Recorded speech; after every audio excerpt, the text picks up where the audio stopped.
Bom, agora nós estamos no módulo central de lançamento, né? Que é onde a gente consegue adicionar as nossas notas de compra, as requisições de entrada, requisições de saída, e a gente consegue também verificar as notas de venda, que são geradas automaticamente nas vendas que são feitas para esse local, tá? Nesse primeiro vídeo eu vou fazer uma adição de uma nota de compra, simulando uma nota de compra, e depois eu vou mostrar no estoque, no módulo de estoque, como que a gente visualiza o movimento acontecendo e a posição de estoque mesmo, tá bom? Então aqui eu clico em adicionar nota e eu escolho o tipo de operação. Atualmente nós temos só essas três que a gente consegue fazer manualmente, tá? A gente vai fazer uma nota de compra. Então aqui eu vou colocar um número da nota fictício, uma série fictícia e uma chave de acesso fictícia também, tá? E aí a gente tem o primeiro campo de data de emissão. Aqui a gente vai inserir a data em que essa nota foi emitida, tá? Pelo nosso parceiro, nosso fornecedor. Então aqui eu posso colocar uma data, por exemplo, eu posso colocar que foi emitida ontem.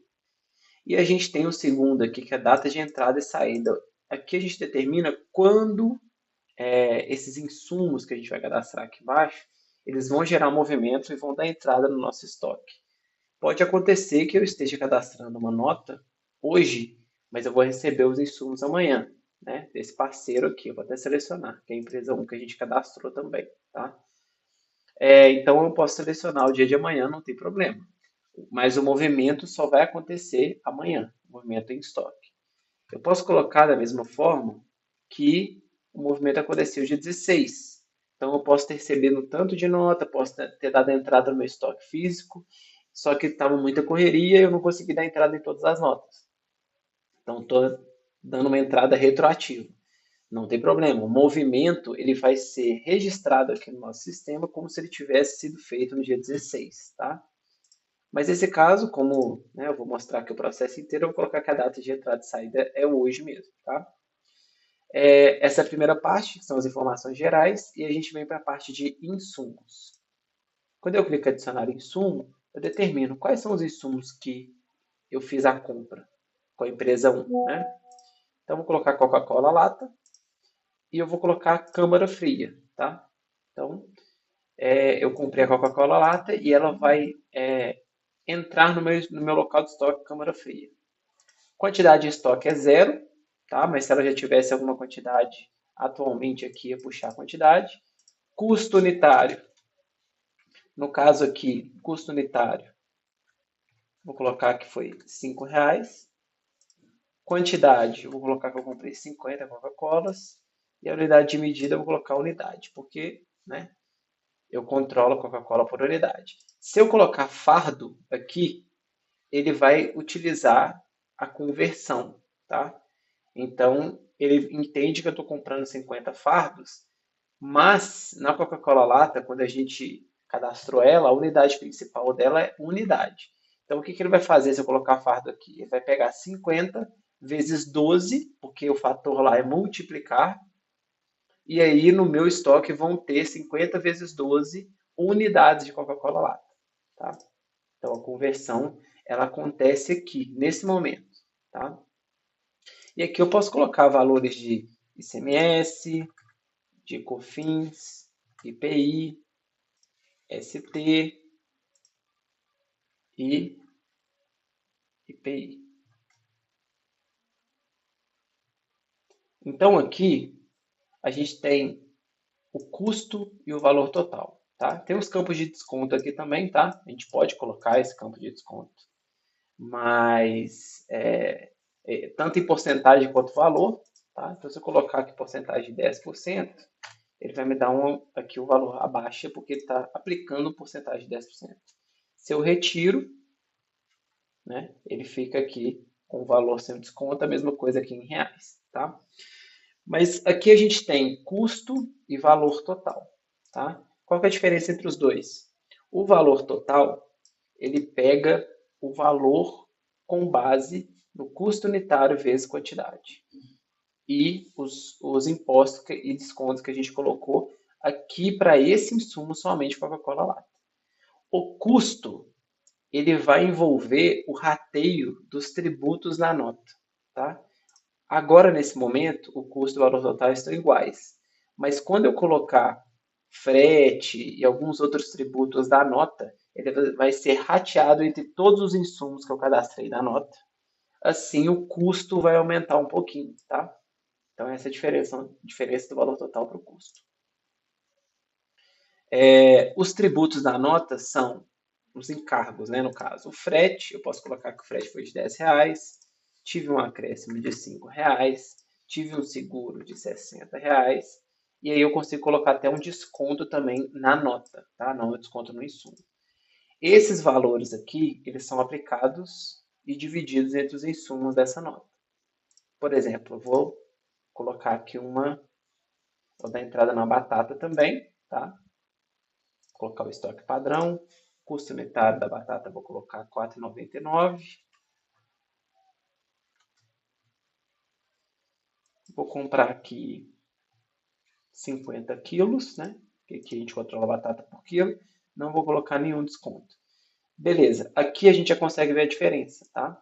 Do valor, custo total com valor total. O valor total está levando em consideração quantidade vezes custo unitário, mais os tributos e menos os descontos.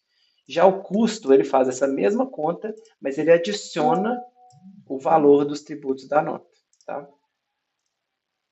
E eu vou dar entrada também no contrafilé, tá? O contrafilé vou colocar aqui, foi R$ 45 o custo unitário e eu comprei 50 quilos também, tá? Então, beleza. Aqui eu fiz uma compra da empresa 1 com esses insumos, com esses encargos sobre a nota. E aí eu tenho aqui o total de descontos aplicados e eu tenho o total também da nota em si, tá? Aqui eu consigo até adicionar algumas outras coisas. Por exemplo, eu consigo adicionar outros e um valor destacado. Ou seja, se na sua nota, na nota fiscal que você está em mãos, que você está dando entrada aqui, ela tiver algum outro encargo que não esteja declarado aqui nos campos, você pode adicionar aqui em outros o valor destacado, tá? E você consegue colocar uma observação aqui também, tá? Mas não, nada é obrigatório. Concluir. A chave de acesso já foi utilizada. A gente tem alguns critérios aqui para esses campos de número da nota, série e chave de acesso.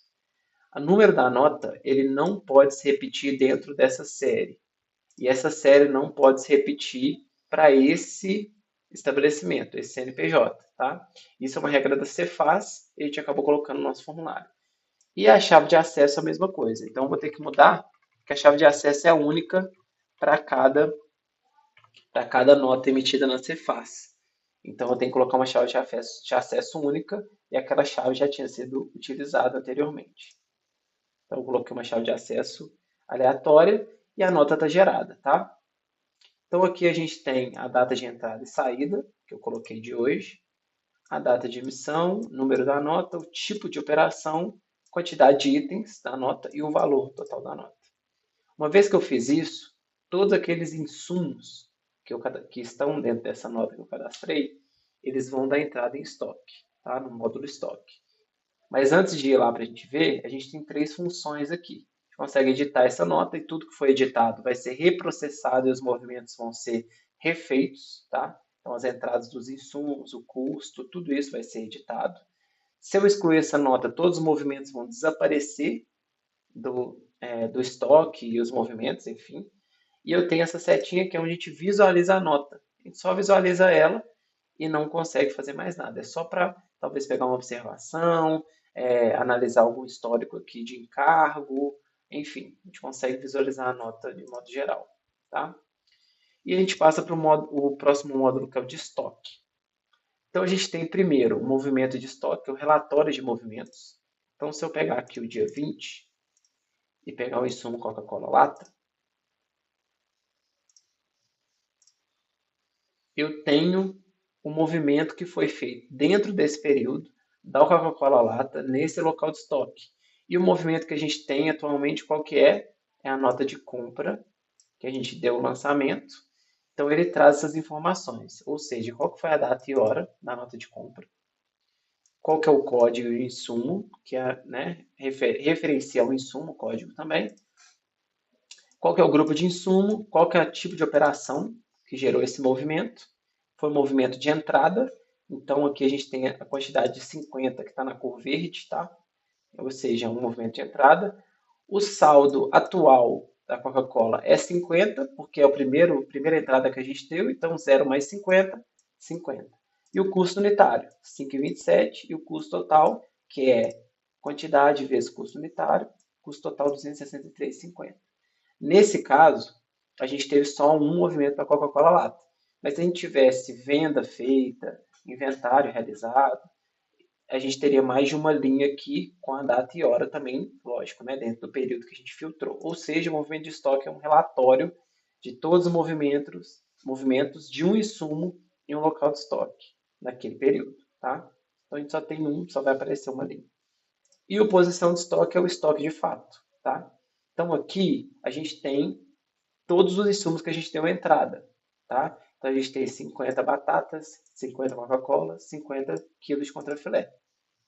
A unidade de medida de cada um, custo unitário e o custo total, tá? Suponhamos que eu dê outra entrada, a Coca-Cola lata, em outra nota de compra, em um outro local de armazenamento, local de estoque. Então a gente vai ter duas linhas, tá? A gente teria Coca-Cola lata na câmara fria e Coca-Cola lata no freezer balcão.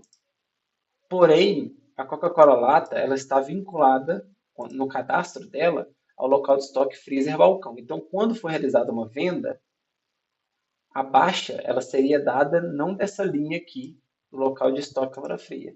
Ela seria dada baixa na outra linha que a gente teria aqui, que seria o local de estoque freezer balcão, tá? Então aqui, no posição de estoque, é o nosso estoque atual, tá? Então é o que a gente tem disponível para venda, disponível para produção interna e por aí vai. E aqui no total a gente tem o custo total do nosso estoque, ou seja, quanto monetariamente eu tenho no meu estoque atualmente, tá? Então essa é o primeiro lançamento de nota de compra.